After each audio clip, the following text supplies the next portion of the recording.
আমরা যখন মাংসের জন্য মুরগি পালি 10 থেকে 20 দিনের মধ্যে ঠোঁটটা সেকা দিয়ে দিই। এরপরে যদি ডিমের জন্য করি 10 থেকে 20 দিনের মধ্যে একবার ঠোঁট সেকা দিতে হবে, এবং 2 থেকে 3 মাস হয়ে গেলে তখন একবার ঠোঁটটা কেটে দিতে হবে অথবা ডিবিকার দিয়ে সেকা দিয়ে দিতে হবে। এবং একইভাবে আপনার প্রতি 2 মাস পর পরে মুরগির ঠোঁটগুলো সঠিকভাবে সেকা দিয়ে দিতে হবে।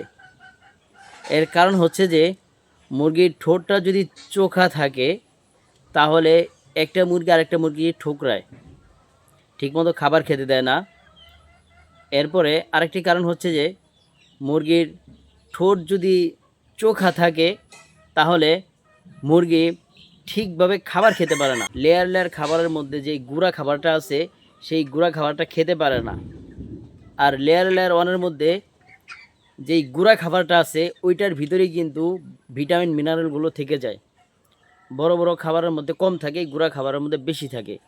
তো সেই ক্ষেত্রে সেই গুঁড়া খাবারটা যদি মুরগিতে ঠিকভাবে খেতে না পারে, সেই ক্ষেত্রে মুরগির ডিমের প্রোডাকশন কমে যাবে।